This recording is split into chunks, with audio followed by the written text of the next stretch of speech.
We were talking with Jerry going into the break. He's beginning to tell us his story, so you get to start over, Jerry. Tell us what's up. Yes, sir. So, as I said, I had $29,000 in debt, and I paid $4,000 within the first 2 months watching you through YouTube. And I have $25,000.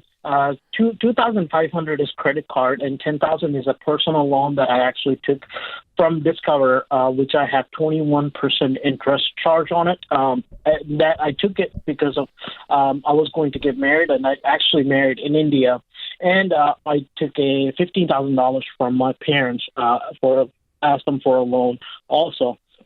So my wife lives in India right now, and her paperwork are getting ready, for her to come to United States, and she's never been on a plane. And I wanted to be there to help her out with the procedures and stuff, and it will take me about $6,000 to go to India and do everything that needs to be done. So on my debt, I've been paying $200, $300 extra to try to get the everything paid off, so I made an arrangement with my parents where once I take care of my debt, I'll pay theirs completely. Also, another question that I have is also for Ken. So what is your question? Okay, so I'm paying a little extra for my to my debt. So should I actually stop or pay the bare minimum and start saving for going to India? Yeah, you should stop everything, take 6 jobs, and go get your wife. Yeah. Yes, sir. Okay. I have a question, though, Jerry. Jerry, you said you want to be there. She's never been on a plane before, so you want to go to India and be there to help her through the whole process, and that's going to cost $6,000. I just think it's worth asking, what would it cost if you didn't go there and you just had somebody on the ground there in India that you trust that helps her get on the plane? How much money would you save if you were just here when she got here? It would be $3,500. I'd go with that option. What do you make a year? $40,000, sir. Yeah. Yeah. So the difference is a lot of money. I just started a job where I got promoted to this job.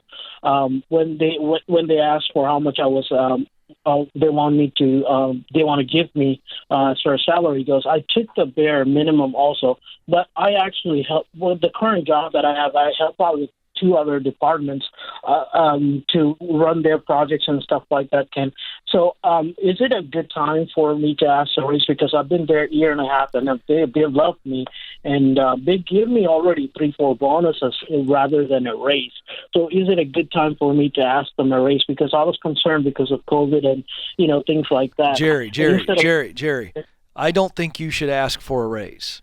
I tell people, don't ask for a raise. Here's what happens. When you go in and you ask for a raise, whether you do it really nicely, very professionally or not, it inevitably puts your leader in a defensive posture, even if they're healthy and a good leader. What you need to do, we have 2 separate questions here. So I want to address the raise thing in just a second, but never ask, just don't go in and ask for a raise because you've been there for a year and a half and all these good things. First thing is, let's go back to what Dave said. You've been paying an extra $300 a month towards your debt. Take that money plus 2 other jobs. Your wife's not here, so you got lots of time on your hands. 2 or 3 jobs to come up with $3,500. That's my recommendation. Don't spend 6 when you can spend 35. There's somebody in India who can get your wife on the plane and get her here safely. You're there when she gets off the plane, and a lot faster. So $3,500 is your goal. How many jobs? How quickly can you get the $3,500? That's your singular goal. Now, the second issue on the raise, here's what I teach on the Ken Coleman Show. You don't ask for a raise, you ask for a growth plan. Now, at Ramsey Solutions, we have a wonderful process by which every person on their anniversary of their start date, they have an annual review. And we also have a one-sheet that we call, what is it? I just blanked out. Key results area, KRA. Yeah. Sorry, I've got my letters jumbled. KRA. And it says, this is what a win looks like for Ken Coleman. This is what I'm responsible for. A win for Ken Coleman would be able to remember the initials. To actually remember the KRA. I was so excited and so quick, I got so fired up. So here's the deal.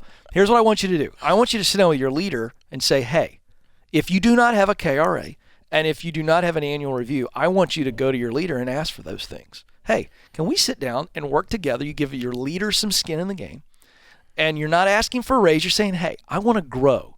I want to grow in my abilities here. I want to grow the value and responsibilities that I can bring to this company. What can I do that better? makes me worth more money? That's it. And then say, how do we measure those results on that growth, which will then lead to greater responsibility, greater influence, and greater income. When you package it that way, it's not, what do I need to do to get a raise, or can we talk about a raise?